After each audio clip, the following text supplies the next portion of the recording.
No, Bro McCoy, thank you for Yeah, man. agreeing to share your story. You're welcome, my brother. Yeah, man. Especially on this special day. Yeah. Yes. Grandfather. Yeah. Oh. Yeah. What are you grateful for?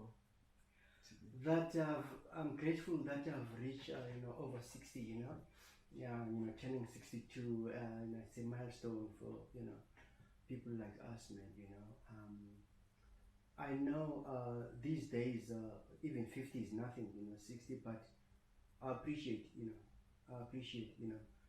Yeah, there are diseases now. There are things that make us sick. Unknowingly, and to reach this age, and still kicking and strong, and be able to still blow my horn. I'm privileged, and I'm happy for that. I know we are happy to still have you. Thank you. As our elder. Thank you. Yeah. And of course, when I was in high school, like many of us, you're one of the people I used to look up to. Sure, thank you. One of your songs, Romeo and Alec. Woo. Yeah, was one of my early days of saxophone. Cool. Soundtracks. Wow, it's good to know. Thank you. And one thing that has struck me about you over the years, Bro McCoy, is your success in your career and family. You have kept it for so long. Like, how did you do it? How did you do it? Well, I have this thing that before I'm a musician, I'm a known person. I'm a father. Yeah. For about 30 years, I still do now and then, taking the last born to tertiary. I'm a hands-on person. When my wife prepares, lunches for kids and fixing their heads and stuff like that, I'm there in the kitchen. Even if I came back from my gig at 3 a.m. Okay. I get up after her, and she fixes something. I do this in the meantime, and then 5 minutes before we leave, I'm moving up the car. I love that. I see. And then we take them to school. We did that until they finish school. Almost all of them, and except for the last one, who just turned 22. She's in tertiary, and then come back home. Then it's me and my lady. We have breakfast together, and then it's my time. I'm in my study, I'm here doing my thing. Yes. Yeah. In between, I love doing gardening, just engage with nature. Yeah, and then spend the whole day. Until it's time afternoon to go fetch them. So parenthood, it gives me something to look out for, to look out to. I don't know how to put it. It encourages me to go on with life. Because being brought up by a single parent, I know how it is. I used to see my mom struggle, to raise our 4 kids, and then later it was 6 of us. I know how it is. And then I told myself when I was a kid that I'll be there for my woman. So yes. And so would you say having a beautiful family like you do has also helped you to keep it together in your career? For sure. I'm privileged to have a beautiful family, and my wife and I is also, we make sure that we always happy,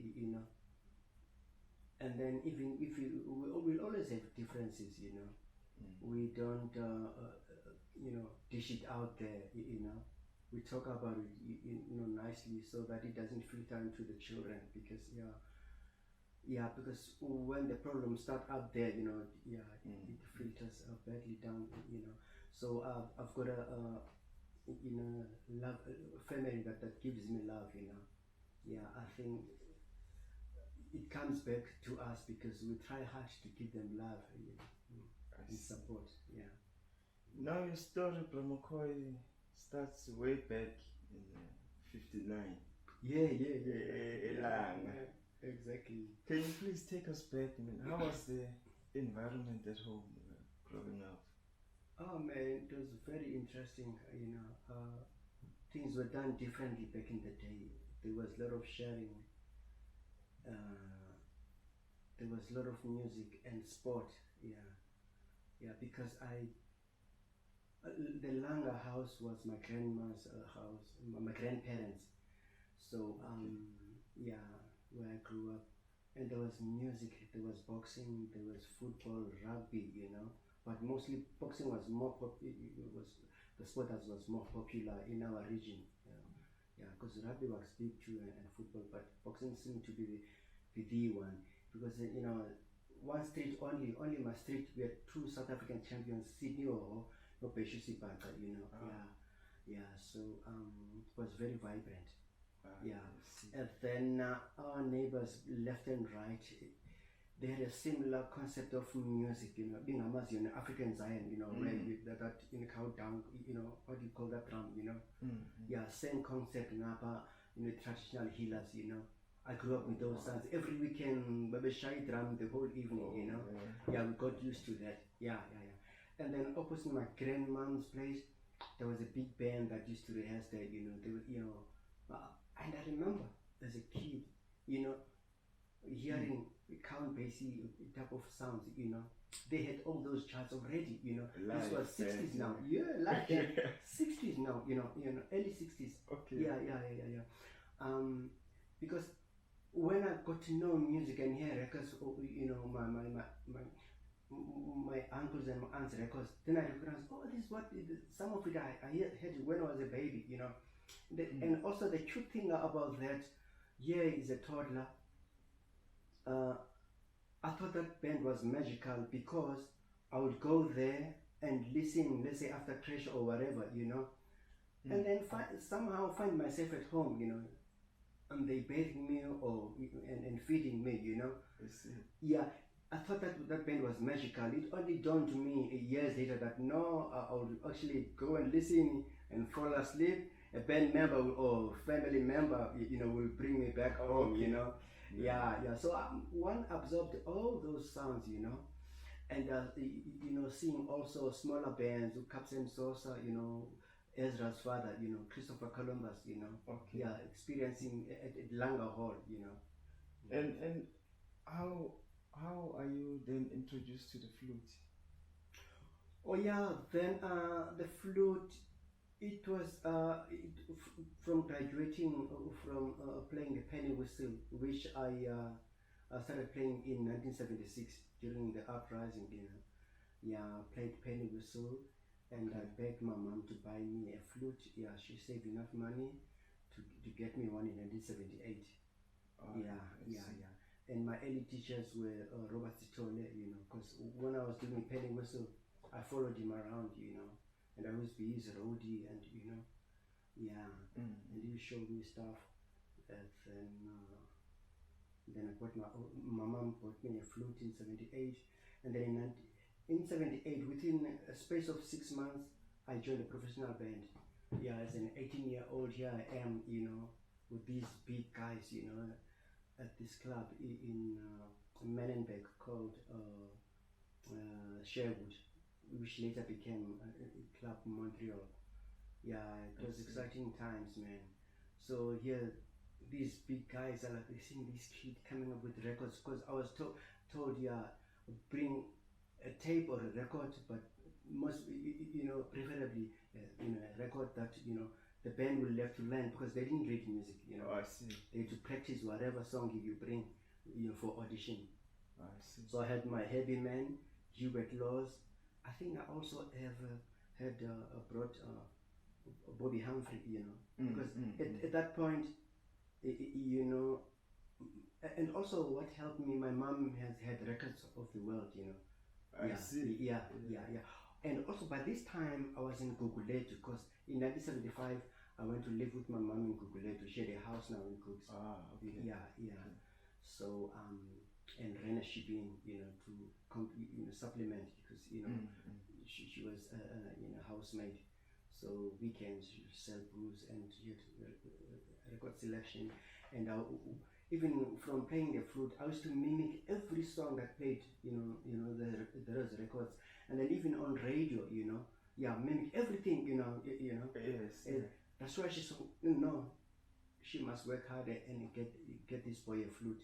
He is serious about music. Yeah. So she was really supportive. Yes, very very supportive. Yeah. So the band, I'm back to Sherwood nightclub. They rehearsed the song. They were good musicians back in the day. You were 18. I'm 18. Okay. Yeah. So they practiced the song. They practiced the song. Play. They were like, wow, nice. Yeah. Next song, they were like, any other song you wanna choose? Like, no, anything, because I used to play everything. I practiced all from the records. The flute, especially the flute ones. Okay. I practiced everything. I learned all the songs. I see. So they like, and whatever they liked, they practiced it. Next. So that day they ended up practicing 3 or 4, and then I got the gig. Wow.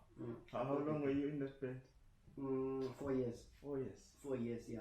Now the problem was schooling. You remember, 76, 77, there was still no schooling, and then in late, I think maybe 77 or 78, a night school at Kualanga was available, so I went to enroll there because I wanted education also. Oh yes. Yeah, and now, although I'm tasting money now, I'm smelling money. Okay. Yeah, I was still worried about education, so I've been full in night school. It was tough. Falling asleep on because weekends. Especially when it's a Monday. It was tough. And my mom had gotten used to someone else helping her. Yeah, I remember when I first brought my money, wages, which was 50 rand. It was a lot of money then. We got that weekly, and she got 50 rand monthly from her. The 2 or 3 days. That's just she went. It was a lot of money then, But me, weekly 50 rand. Wow. Yeah, she freaked out, Yeah. And then third month we end monthly now, So I'm excited. I have never. There were even brown 100 rand notes, Okay. There's a mixture, We went home. They dropped me home, I couldn't believe I had a headache counting. I'd never seen money, Yes. And then I woke up, Mama, sister, no, Jonga, McCoy, get that money out. Yeah. I said, no, it's my wages. What? Man, she freaked out. She started bragging, friends, Yeah. Especially after a few drinks, because she used to drink. Oh, okay. My kid, yeah. Oh, man. It was so cute, man. And where are your siblings this time? They were still at school, yeah. Oh, okay. How many siblings do you have? Yeah, it was 6 of us, yeah. 6 of us, yeah. And my younger brother had just, when I joined the band, in I think 1979 or late 78, no 79, Angile, my younger brother, went to exile. He was with the ANC. So yeah. And then Makosonge after him, then Vuiswa and Tulani and Kalala, they were all still at school. So I also helped to school them, as a eldest, yeah. Seeing that your brother went to exile, did you ever entertain the thought of maybe things can be better out there? How hard was it? It was hard. We missed the brother, man. We missed Andile. And we would hear terrible stories that these guys, they're getting bombed, like Botswana bombings, Lusaka and all that. They're eliminated, So I told myself, man, I was living in Joburg now, because I got here in 1987. Still, Andile still had not returned, it was over a decade, And then I was lucky enough that as a musician, we get to travel. One time we met in Zimbabwe, and then we met in Lusaka, and then we met in the States. In Zambia, and in Zimbabwe, I was working with PJ Powers. I was in PJ Powers band, and then in the States, I was with Rahu's band. So I was the lucky one in the family that no, he's still alive, he's still fine, But I had already promised myself I'm going to name, if my firstborn is a boy, I'm going to name him after Andile in case this brother doesn't return. I see. Yeah. But when Andile, my son, was born in 1991, and that's the year that I met him in the States, I still called my son Andile, Oh, yeah. Because I had that thing, but I hope, but I want to keep that legacy, Yes. I know it's a common name in Guni, Andile or Andile, but I still name my son after him, Yeah, that's for special reasons. Yes, yeah. Now to take you back, you say you relocated with your mother to Gugulethu. Yes. Was it the same neighborhood where the late great tenement Bra Ezra lived? Yes, yeah. Funny enough, Bra Ezra is from Kualanga too. Oh, okay. Yeah. But then, by the time I moved to Cooks, he had, he was with his mom in Cooks. Oh, I see. Yeah. Ezra and Bra Winston, and Bra Robert. So, man, same neighborhood. Wow. Walking distance. Hardly 5 minutes to Ezra, my house. Yeah, another 5 minutes to Robert Sitole, and then something like 12 minutes to Bra Winston, Yeah, if you're a kid, that's nothing. It's like 1 minute. Yes. If you're a kid, yeah, Mao Young, and energetic, and so as a musician who never got formal education, that was it for me, For me, I only realized that later. I used to be kind of arrogant and say I'm a self-taught. Oh yeah. Yeah. I used to, because I'm only getting tips from these old buddies, Oh yes. But then I was like, no man, this is deep. Especially Bra Winston, I'll go to him, can't find someone put him and show me. Cookie, I don't know how to teach Cookie. Just watch me, Cookie. Listen to me. Put him and show me, man. Yes. Cookie, man. He was a beautiful man. Cookie, I can't teach, man. Just watch me and just listen, Yes. And I'll shout, that I'll know more than Oh yes, yeah. But you know what, Mtunzi, I would listen and listen. And I would see every there were notes that had special expression, never mind the embouchure, And I would listen, man, I learned a lot from just listening, Remember now when I had improved, then I would stay in these hotels that you can't really blow, If you blow a note, they like stop you, I see. And then I'll think of Bra Winston and just put a record because I didn't have books, all the time, and listen, this phrasing and all that, I learned a lot from that, I see. To listen to a musician. That's why my collaboration with Paul is powerful, because I'm able to listen to him. There's no drum. It's just saxophone and piano. So to put it together and really follow one another and really click, Yes. Yeah, intricate songs, it's from that teaching of Bra Winston. Just listen, John. Then on the other hand, Ezra was more hands-on in terms of teaching, man. He'll teach me modes, modal stuff. He'll play me this. Wow. And I thought I didn't understand it. It was too deep. Then here I am in Joburg. 10 years later, I'm 20. It came back. Oh no. This, I have to it's go just back. No. I remembered. It came back to me, It's just that I'm dumb in that I didn't jot down what I learned from Ezra, because I understood it years later, a decade, most of it a decade later, when I was really, my ear was growing and really, improving musically. Then I got what Ezra was teaching me. There were a few things that I understood. Yeah, he introduced me to the Brecker Brothers, John Coltrane, Andy Henderson, and lots of heavy cats. Ronnie Laws. In one of your profiles, you mentioned also Mr. Mrubata. Abeka. Yeah, now he comes to my life early in my music career, because my very first guy to teach me how to read music was a trumpet player from Cape Town, Blakey Tenby. Okay. Yeah, because I was whilst playing the flute and penny whistle, I was also a keen amateur boxer. Oh yeah. Playing boxer.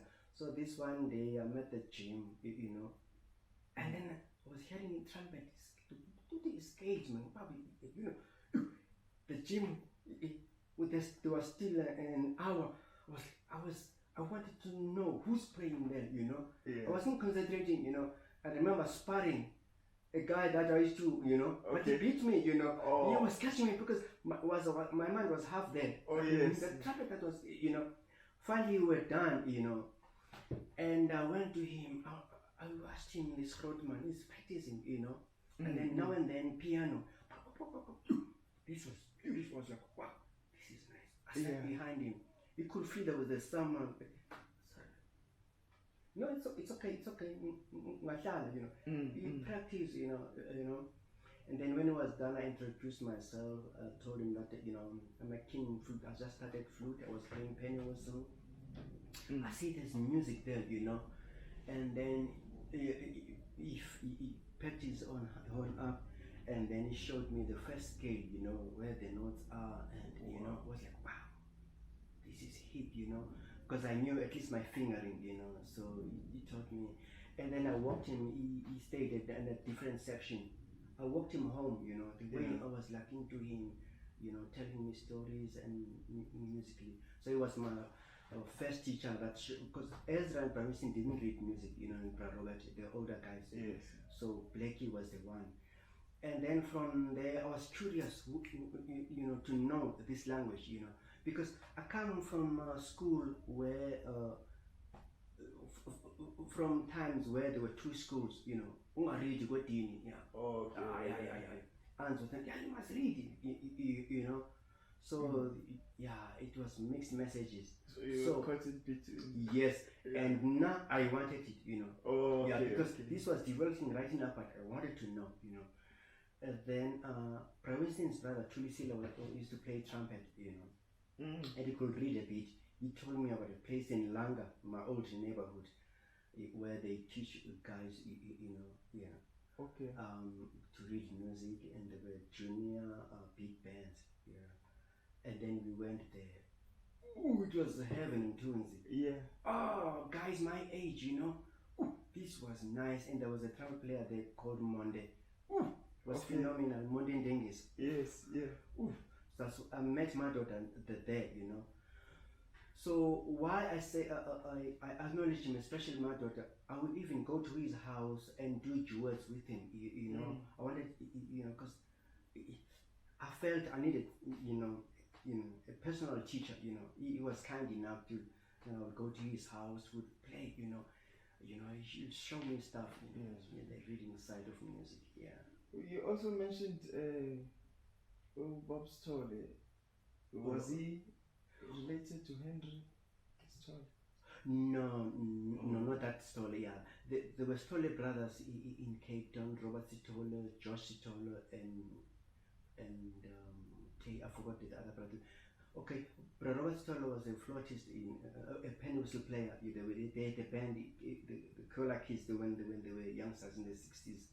And then he played flute. He was still playing penny whistle, and then he played a little bit of alto.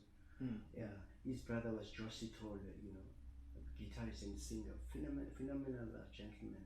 And Otoy, the other brother, younger brother, who played bass. It was Cape Town Stolles. Oh, I see. Yes, yeah. Then how did you move to the tenor? How did you get introduced? Yeah, the thing is, the band I told you about, where I passed the the audition, Fever, by the way, the band's name was Okay. Fever, yeah. They played, they didn't necessarily play heavy jazz, It was Crusaders, Bob James, that type of jazz, Okay. Yeah, and top 20 music, Yamaha, Commodores, OGs, and all that. And that music has the brass, So the flute was kind of, disappearing. So I was advised to get a tenor. I was gonna get it anyways because I could feel it now. No, da, da, da, da, pop, pop, pop, pop, Oh yeah. Yeah, you need step lines and all Yes. that. Yes, yeah, all those heavy hits, especially Earth, Wind and Fire music. Da, da, da, ba, ba, ba, Oh, it's yeah. beautiful horn Yes. sections, man. So I had to buy a horn. So I chose tenor. I liked tenor more. I bought my own in 1980. Yeah, and still the early 80s, flute was still my first instrument because it was hard to improvise on the tenor. I was still doing my solos in flute, and slowly tenor took over. Oh, okay. Yeah, So, yeah. so what was Fever? Would you say was one of your big gigs? One of your first. Yes, yeah. One of my big gigs, yeah. And Shem, the guy who managed and ran Fever, the owner of the band, Theo Combat, died recently of COVID. Yeah, just when I was about to visit him in Cape Town. Yeah, phenomenal gentleman. Yeah. So yeah, I got my first break with them, and I learned a lot from there. Playing along with guys like Roger September. Yeah, Maxine Brown, Space Money. There was this singer, Gerald Space Money. Mthunzi, yeah, I am a kid, my first band, and I had never been in a stage. You monitors and the sound. Yeah. It's loud, but in a beautiful way. Man, it was something else. It was like heaven. And then this guy will sing a Commodore song, the Lionel Richie, 3 Times a Lady. Yes.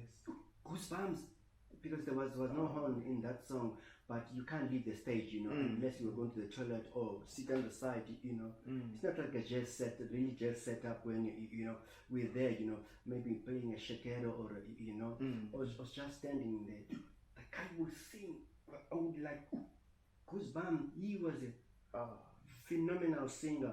And my first experience to be on stage, Yes. someone, professional and singing, very, very good. Gerald Space Money, it was something else. Is he still around? He's still around, yeah. He's one of the person that I must still go visit when I'm in Cape Town, yeah. Okay. Then you, in 87, you moved to Johannesburg. What inspired that move? Yeah. No, first, let me tell you about the next band I joined. Okay. Yeah, it was called Touch. Stayed with them longer. Actually, Fever stayed with them for a year. And jumped gun and joined Touch, which I played with for 4 years, and I left the band when there were frictions. You know me, I can't play. I'm unable to play when there are 2 camps. Ungakhulumina lona this and that. Affect musically. The money was good, and we were always busy. We were residency in clubs. But towards the end of my with them, I couldn't take it. The frictions, man, they were affecting me, I left the band and I struggled, and it to a point that to do what I thought I would never do, get a day job.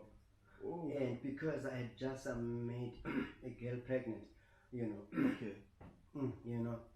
I really struggled, and also that time the band second thing was slowly taking a nosedive, because clubs were they were introducing the two-man band, a drum machine, this and that. They were cutting down, because I thought from fever to touch 4 years I'll join another band, it wasn't to be, because they were minimizing big bands, nice setup, and my timing was not clicking, but I didn't care anyway, because I'd rather work where there's a unity, love, understanding, I struggled musically, so I got a day job, so here I am. I don't have a driver's license. I'm working, for this courier company. So I had to be what they called a van boy, a driver's assistant, delivering, parcels to places and stuff, airport, this and that. Yeah, I did that. That must have not been easy. Oh, it was a heavy decision, and it was a year and a half was my lowest. 1985, 86, almost 86. Yeah, it was my lowest. Yeah, I was always down, and I want to practice. It's so late. Excuse me. It's so late, and I'm tired, and not that my hands are always manicured. I was getting cons, cons here, from this boxing, it was terrible. And then one would only get to play weekends. Then I'll be fine. Then come Monday, it's like, I'm 7, but I had to work, because once I set up, even if I don't like it, you set yourself, this, I have to do this, still support my mom, my siblings, and I have a kid now too, I had to, and then during that time, a guy called Glenn Robertson, I remember this one day, we went to, I'm a van boy, we went to drop something at his office, which was at his house, I think, he had a house at the back, a flat.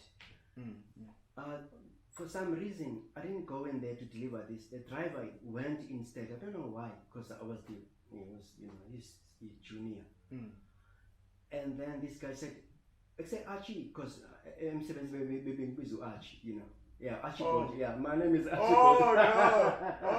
I'm thinking someone else. Yeah. Okay. Yeah, because they didn't subscribe to McCoy. They look at my ID, ATM Mrubata, Archibald McCoy Tamsanga, Tamsanga my close name. So they, Archie. Oh yeah. Archie. Is that man? Archie food punk is going to start now, So I'm here. Hi. My name is Glenn Robertson. Yeah. I hear a musician. Yeah, I play a musician. He gave me, I think, tea or cold drink. Very nice guy. Yeah. Yeah, man, come jam with us weekends. Yeah, for sure. But we practice after hours during the week. I was like, okay, sure. Yeah. But I did go. It turned out they were beautiful band, nice band. Not Airborne. Airborne, yeah.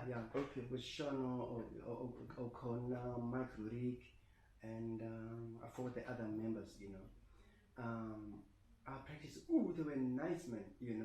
Once again, that music thing came back, but it was only for weekends. They also had day jobs.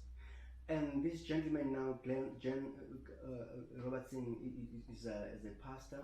He has his own church that also serves as a restaurant, jazz club in Johannesburg, in Cape Town. Okay. Yeah, I'm sure I've seen it on Facebook. He's a phenomenal gentleman. Beautiful singer.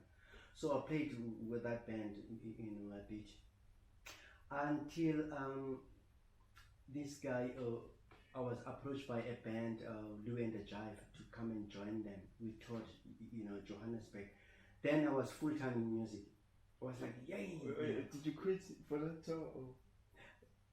No, I quit my day job to join a band again. It was a Cape Town-based band, This the late Louis Ribeiro was his name, Portuguese gentleman, phenomenal songwriter.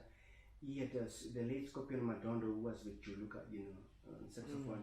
I joined, as part of the horn section, and his music was like crossover. It was like kind of like Johnny Clegg, mixing rock-ish, and African stuff. And it was a nice band. It was good times. Then I got to tour Johannesburg with the band again.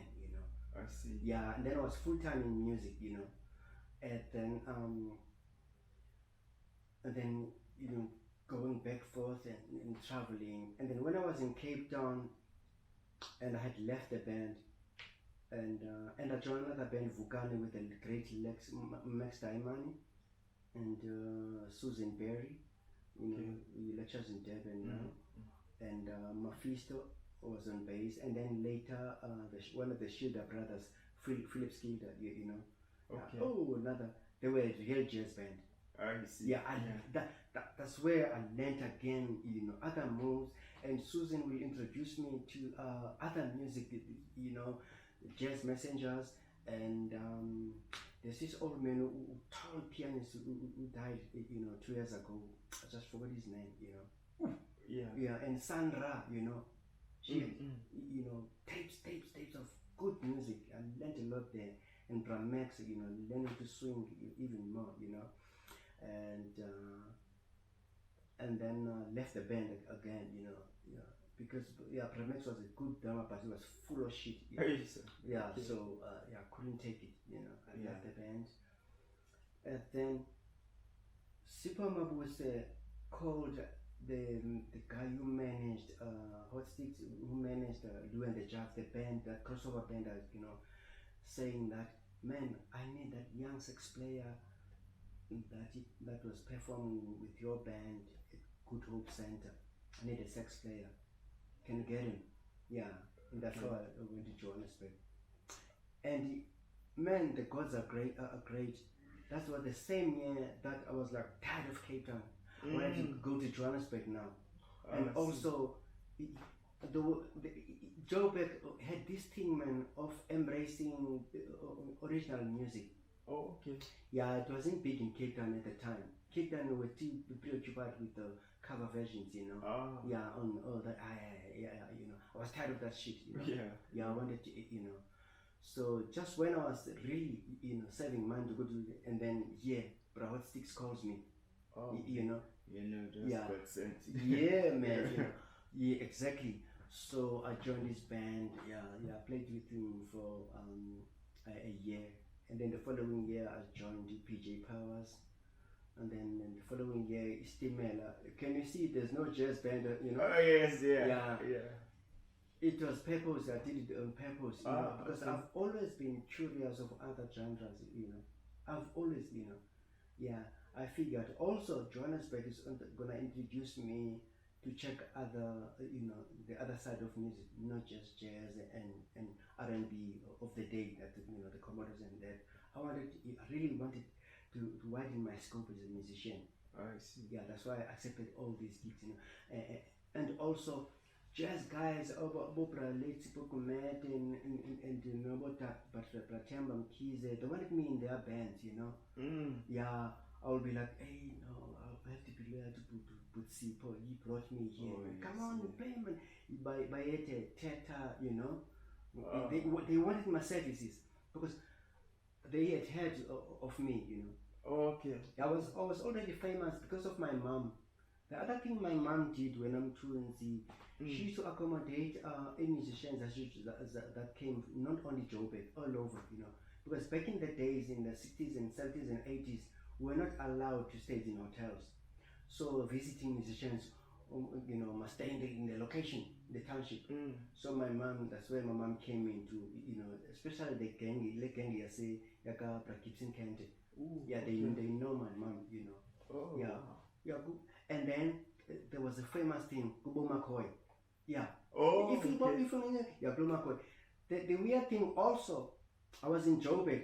Musicians were still going to my house, McCoy, yeah. Of my accommodation partner. And Ziadumo, Jazz Records, it was a very popular place, my mom's place, So, and also the word got out that actually Bo McCoy, that McCoy is a good flautist, you know. I was famous for playing flute, you know, because it was my main instrument for years.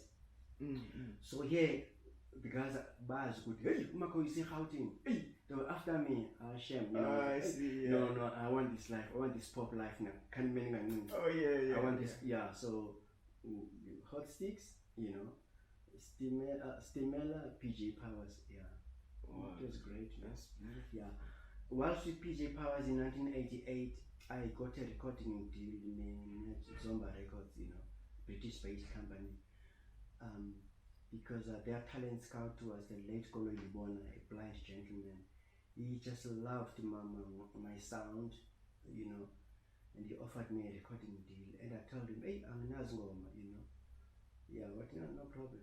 And then he hooked me up with Paul Henma and the late Jabonkosi. They wrote songs for me for my debut album. Yeah. Okay. Yeah, so by this time I was 28. Yeah, I was 28. I hear he was quite a genius.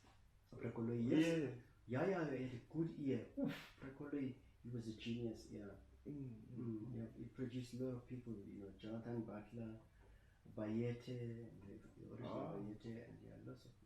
And Beckham Seleku's first album when he came back from Home at Last is produced by Bakar. Wow. Okay. So who was in the band on your first record? Firebird.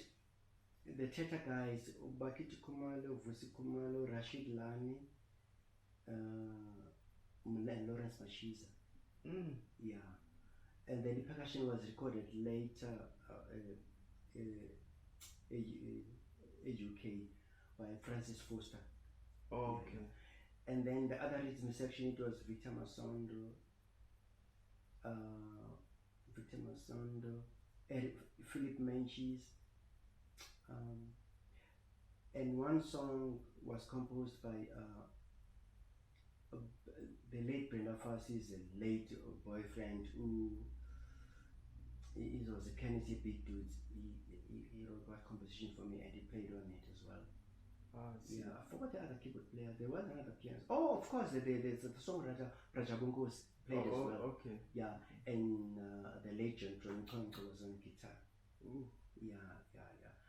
Now the record is done. You know, I have to form a band to promote the album. And then I was like, yeah. This is Brakam telling me this. But yeah, man, the guys are ready. Lawrence, no. Yeah. I want fresh guys. Yeah. Oh, okay. In fact, even younger guys than you, McCoy. I was like, hey, Prakar. Yeah. I don't know anyone younger than me. No, except for Jimmy Dludlu. Oh, yes. Except for Jimmy, you know. Yeah. Except, in fact, Prakar, 2 Jimmys I know. Abayam, you know. Bass player, no. And Jimmy was with the Image then, and they were busy. Okay. I knew it was very versatile. From a long time ago, Jimmy Ngwandi. Yeah. Was very versatile. I know 2 Jimmys, you know, especially Jimmy guitar, you know. No, talk to him. You might know, you know, guys his age or even younger. And then Jimmy being anyway, coming to my flat and jam and all that, you know.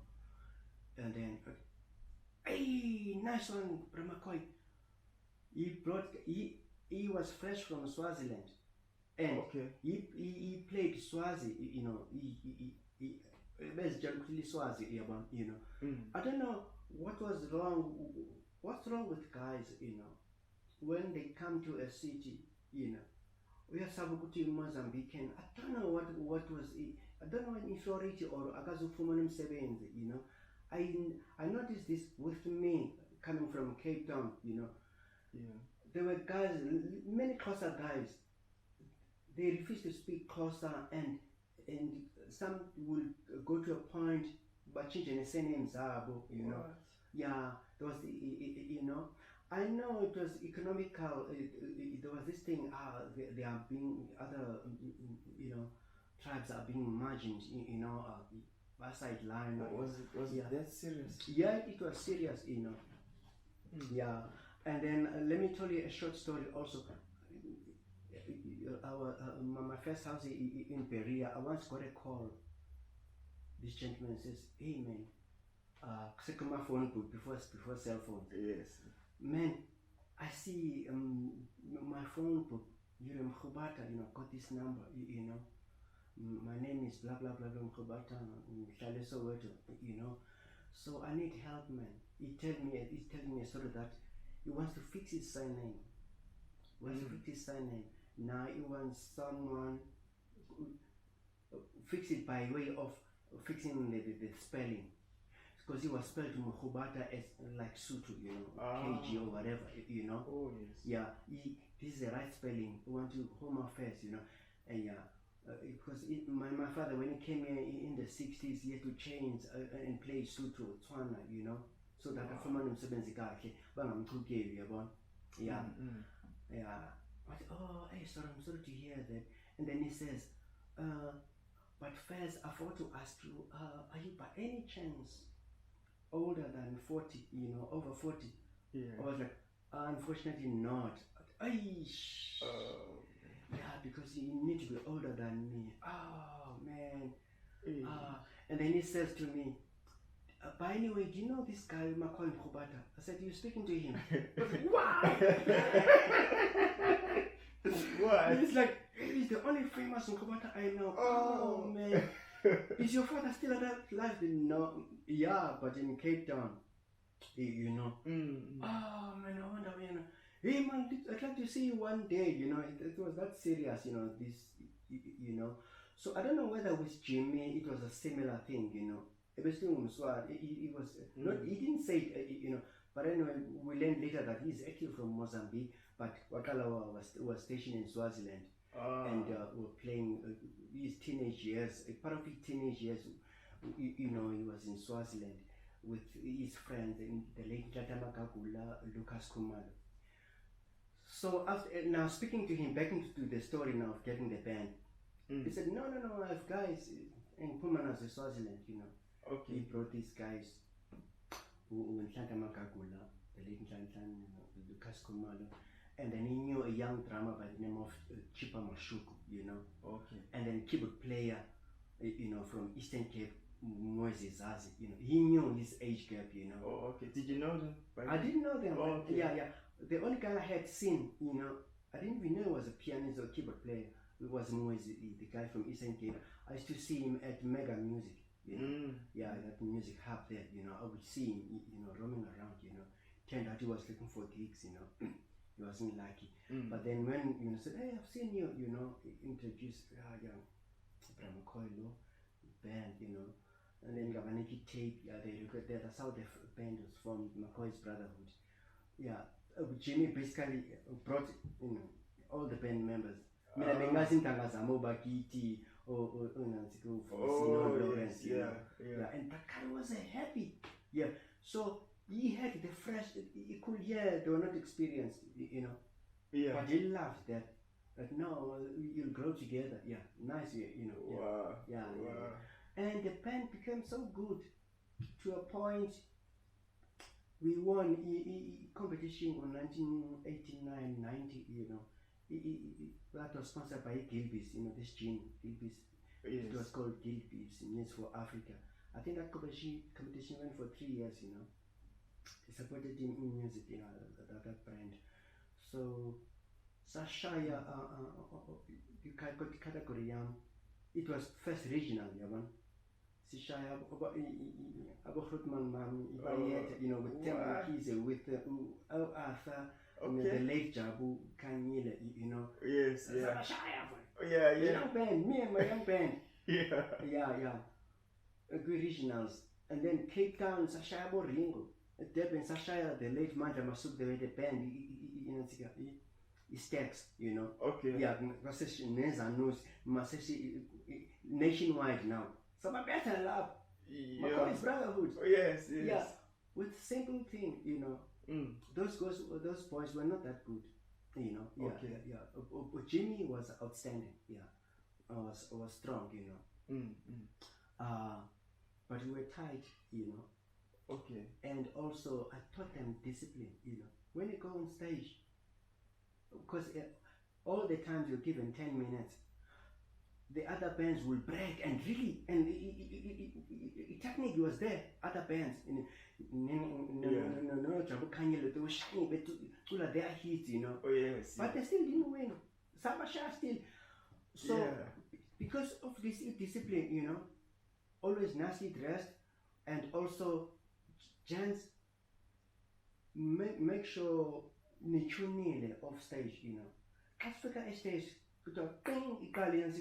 play, and then the entry don't fumble, you know. People, you know, and the judges will remember the entry and the way you ended the song, you know. Oh, yes. And then also I make sure that our songs don't have a fading. It's an ending, you know, with the like you know, a phrase, you know, yes, those type of things, you know. Ending, and also let's do exactly really has 10 minutes, you know. Within that 20 minutes, I think sometimes I will squeeze in 4 songs, you know, segue to the next song, you know. And then I only spoke once, you know. We rehearsed everything to the T, you know. You were tight. Because I knew everyone's limitations, you know. Oh, I see. And then I worked on that, you know. I polished everything, and also not to be organized. Cause the stage, boom. Because a lot of times, 4 people, 3, 4, 5, you know, even go saying anything, and the ending a bit stronger, you know. So we were. So it was beautiful, and then the prize was a recording deal in nothing, CCT, whatever they were called, CC something records, the 25 grand, which was a lot of money. I see. We split 25,000, you know, evenly, and the recording deal.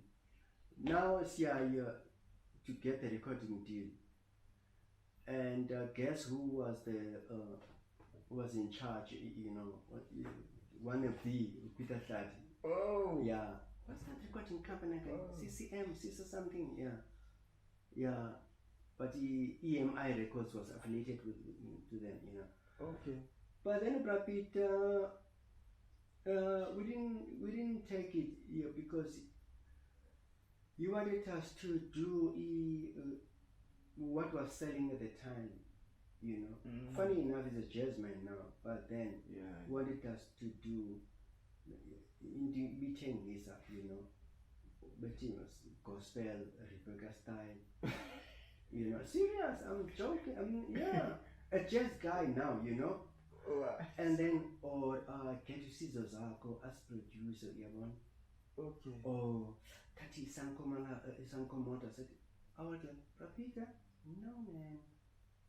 Yeah. See, when I jazz, you know, this could be a new thing, you know, if, you know, we want to stick with, you know. I said, no, I'm quite think about it, you know, and I'm young.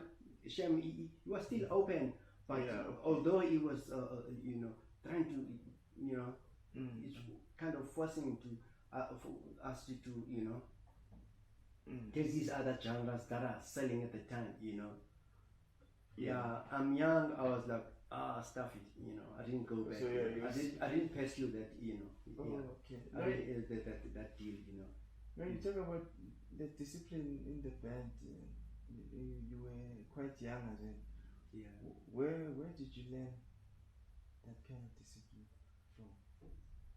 from? Well, I'm born with it, you know, because even back in the day in Cape Town, I will always be the first one to arrive at a rehearsal and also gig, you know. Especially later when I will also do other gigs, proper jazz gigs now, you know. And musically I'm limited. I'll make sure if they call time, let's say outside it touch those top 20 bands, you know. Let's say I'm called by the Shida brothers, you know, or Baba Kahilton, you know. Okay. Yeah.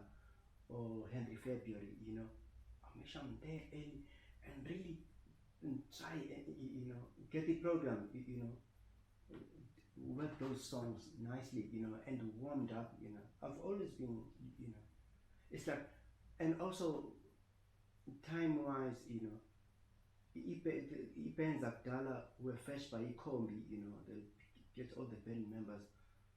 I didn't waste time. They didn't even have to hoot. Mabefika, you know, I'm out broom. Okay. I've always been like a broom. I see. Sometimes to a point when I know that I'm outside with my flute and my horn and my bag, you know, whoop. I didn't waste time, you know.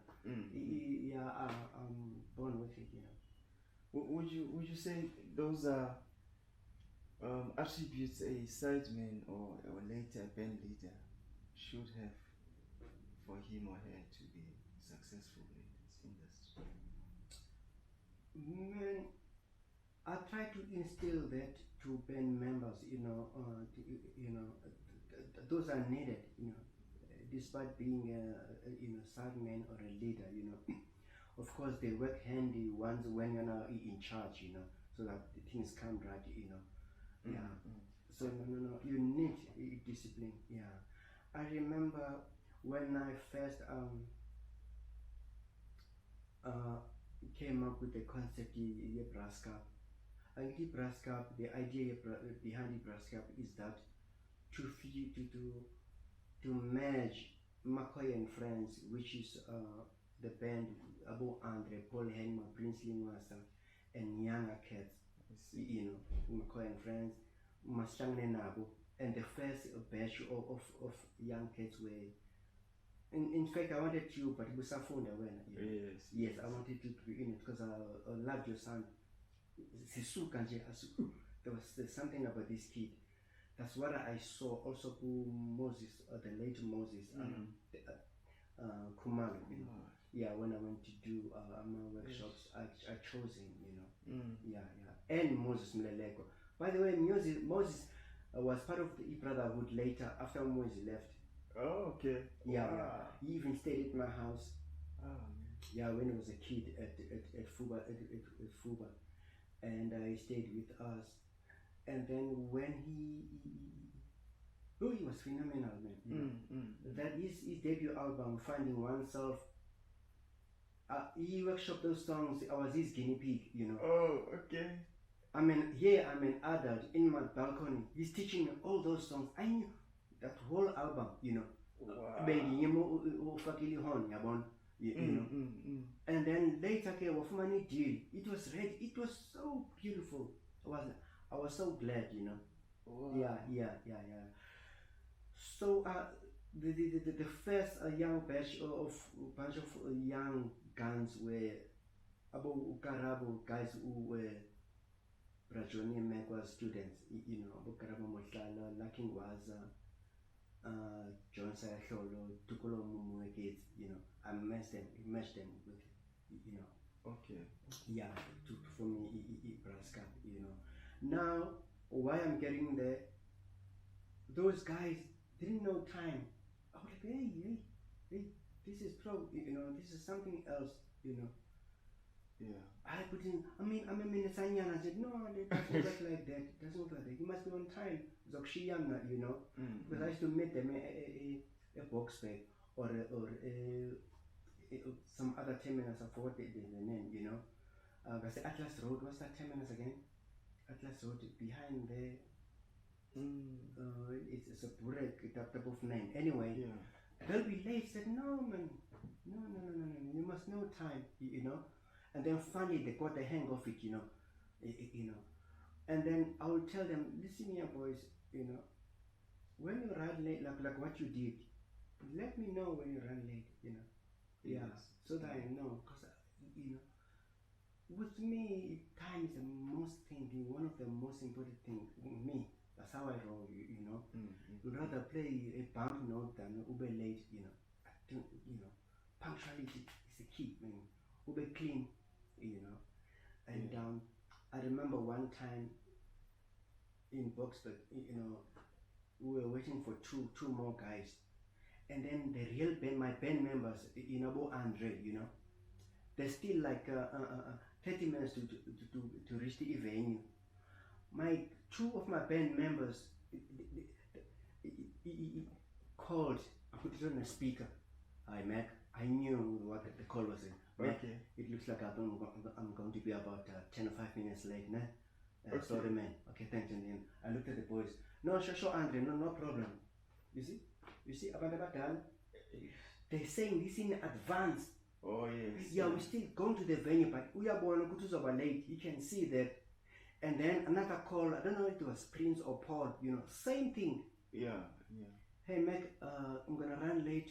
I have to fetch my key. This and blah blah blah. And I looked at them again. You see. Yeah, okay. Yeah. Get your act together. Yeah. So yeah, you have to be disciplined. Yeah. And then one of the band members, these young guys, also I noticed.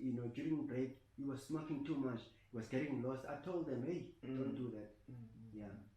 Don't do that. Yeah. But I won't mention his name. Yeah. Discipline. But McCoy, another tournament that we don't know much about, even online. So Mike Kalimera. Oh, yo. Did you? I'm guessing you cross paths now. Yeah. Man, I'm one dude, me, McCoy Mrubata, who's worked with lots of people. Yvonne Chaka, Steve Kekan, Lucky Tribe, Hugh, Jonas, Abdullah, Mama Miriam, across the board, Messi Pakela, you name them, Bubblegum, Brenda. I taught with Brenda, Europe, Mozambique, There's one song I wrote about my trip with Brenda called Shy Shy. Okay. Yeah, man, that name fascinated me, and also that village, Yeah, I always talk about that experience. So Brabak Mahalimela, so I've worked with him, Okay. Yeah. I first met him, I played along his stuff, my mom's records, by the way, as well. It was one of the, And then when I came with EE Fever in the early 1980, yeah, in the 81, yeah. Yeah. We recorded, he was going to be the producer, but that recording fell through. That's the first time I met him. He promised me a mouthpiece. I never got it. Yeah. Okay. Yeah, he was Mr. Promise. Yeah. Oh yeah. Yeah. So it was funny because a lot of people said, "You can be mouthpiece." But anyway. Yeah. And then later in Johannesburg, we'll be in the same gigs. There was a gig that was at the some hotel in Rosebank where they had sex appeal, Okay. Yeah, I was the youngest there, late Robbie Johnson, late Bramike, Bratispoon, late Bratispoon Daily. Also played, you know Bratispoon? No. I must get you stuff. We also played with Steamer, like Teaspoon Daily. I know the name, but yeah. Yeah. And then myself, Bramike, I was part of that. Yeah. And then in 1998, I got to be a musical director for a musical of Kipi the musical, Kipi Munyeketsi. Bramike was brought in as Kipi the musician, and Max Papu played Kipi the actor, Okay. So Bramike, there was a pit, type of thing where Bramike actually participated Kipi, It was special, and Bramike was respectful. Hey, lo baba, I'm going to your toilet. Bramike, why you toilet? Yeah, during rehearsals, no, you're in charge, He was beautiful, man, Hey, Melody, man. Hey, can you knock off? Can I knock off early? Because I need to do something. I have a session. Bramike, just say it. Yeah. No, he was beautiful, man. There was that thing, And of course, when I was friends with Denzel Will, they used to visit him, in the early, during the recording of my album, because Mangfika Josie stayed in Hillbrook Flats, with Lulu Konsana, the late Lulu Konsana. Then I went to stay with Denzel Will near the stadium. I forgot that neighborhood. Yeah, they used to visit Bramike, the late Glenn Mafuku, George Shafimani, Denzel's house, man. It was we would jam there and talk music, you know. I see. So Brahma used to come there a lot. And now you've mentioned a lot of people, McCoy. You mentioned spread. But there's one person I want to ask you about, Ubrahim. Yes. Do you remember the first call for? Was it 92 for the tour? Yes, 92 for the tour. Yeah. And also prior to that, he used to come and jam with us at Kippies, you know. I still have photos, you know. McCoy's brother they'll be jam session about Alan Quella, this and that. Hey man, Also, that's where you first met. Yes. No, I met him in 1988 in, I don't know if he remembers. I would forget to ask him, do you remember me when I taught with PJ Powers in 1988? I met him in Zimbabwe. There was a concert called Children on the Front Line, you know, the fundraising for, you know, war-stricken countries where they had children. Yes. You saw Ndo there, Angelique Pijo, there was artists of, you know, of the world were there, you know. I was lucky enough to see all of them, including Brazil, Manati Bango. I have all those photos with them, you know. That's the first time I met Brazil, so Brazil met him, you know. And then when he came back, and then he had to form his first band now, coming back from exile. It was with Umas Lelekwa, Bakiti Kumalo, Vusikumalo, Lawrence Machiza, and the three beautiful ladies, Stella Kumalo, Faith Kekana, and Deborah Fraser. Yeah, it was great times mentoring with Brazil, the States. Was it your first time abroad? No, it was my second time abroad. Yeah. With PJ Powers, we really taught, you know. My first trip to America was in 1988, you know. Yeah, I remember, you know. Go to the Village Vanguard in 1988 already. Village Vanguard. Yeah. Checking. That night it was the drummer who played with Myers during the era used Heavy Hancock. Who was he? Tony Williams. Yeah. Wow. Bill Pierce. Okay. Eric Fambra on bass. I still remember that band. Wallace Rooney on trumpet. And then Melgrew Miller. I see. Man, I was in heaven. And Shem, the rock guys, they were so interested because I was written by Village Vanguard, and they came with Shem, they brought to pieces, you know. And then I thought, these guys are just jamming. I'm thinking to myself, Yeah. It was beautiful, Village Vanguard. Yeah.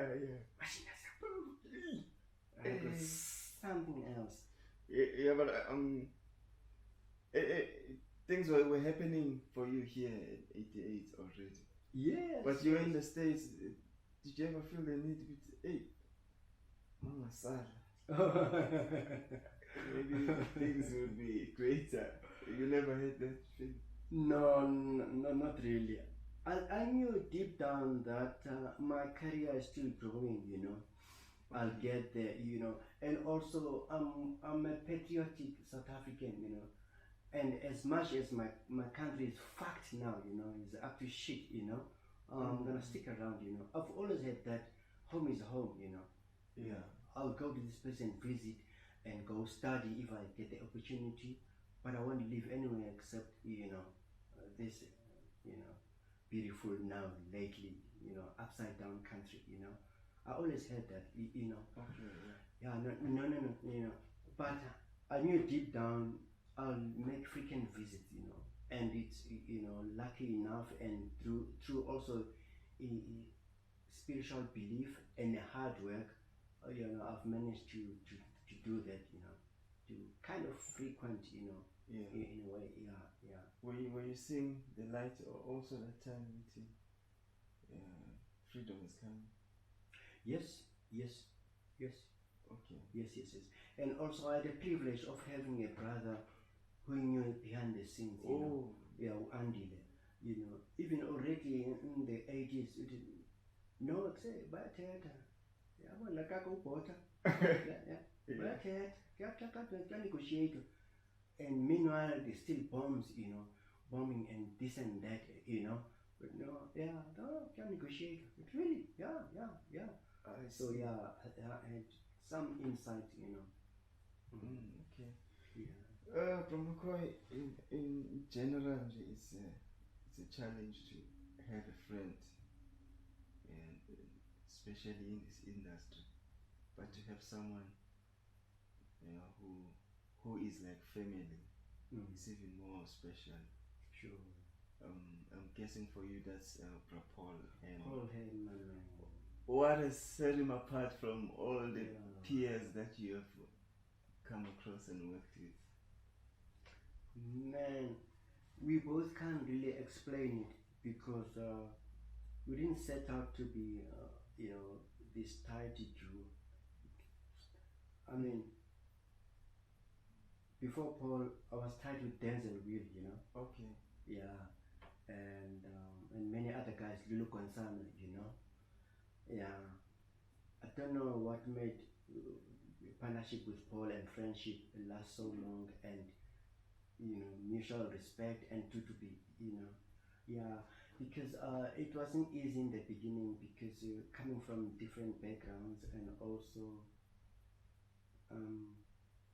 not knowing each other's, don't do this with Paul, we learn each other, along the way, I see. Yeah, but the thread that brought us was always music, And then we were hip to play duo gigs in the 80s already. Oh, We were in the so 80s it's not a new thing. Not a new thing. Okay. In the 80s already.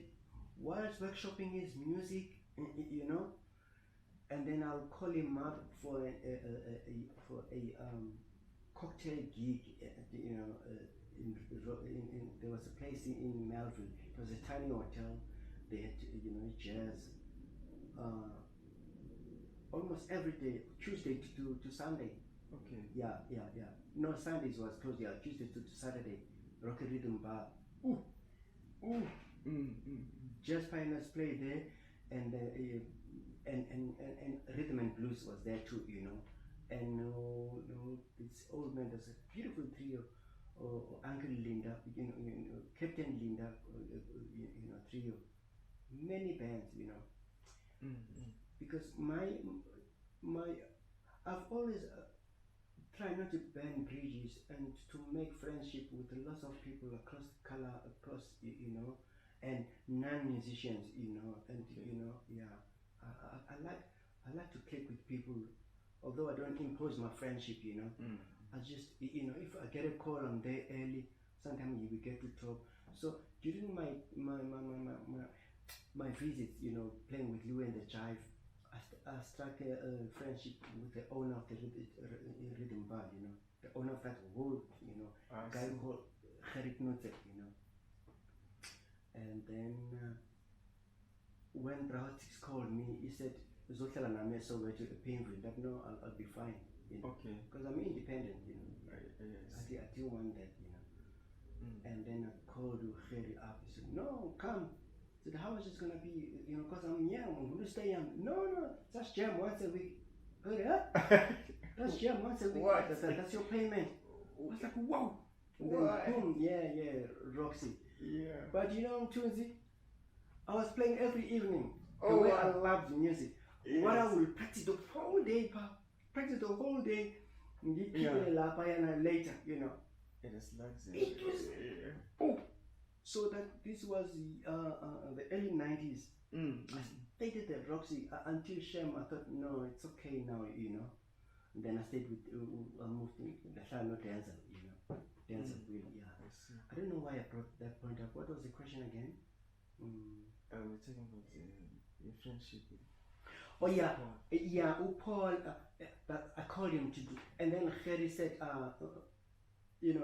no, McCoy, I don't have to not pay you.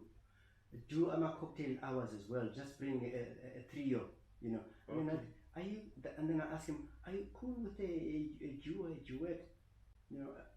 as long as that person is good, I said, oh, good. Yeah. And then he was happy with Paul. He loved it. So we do cocktail hours, meaning when people come back from work, they want a few drinks from 5, 6 to 7, and then there's a proper gig with them, let's say Jazz Pioneers. Okay. So with the bridging band now and then, And then it was so good that we even do corporate function. They liked what they had, I see. It's because they found it not full, not empty, somehow, Yeah, so, we started with Paul, and then now we're doing it all over the world, not necessarily with bands, but also as a duo. That's special. From you've given us so many records, and you continue to give us more music. Sure. What are you working on currently? Yeah, I'm taking a breather from Nebraska series, I am doing a McCoy thing now, whereby I've wrote in Andile to produce, Wow. It's gonna be it's a McCoy album now, not Nebraska. Okay. Yeah.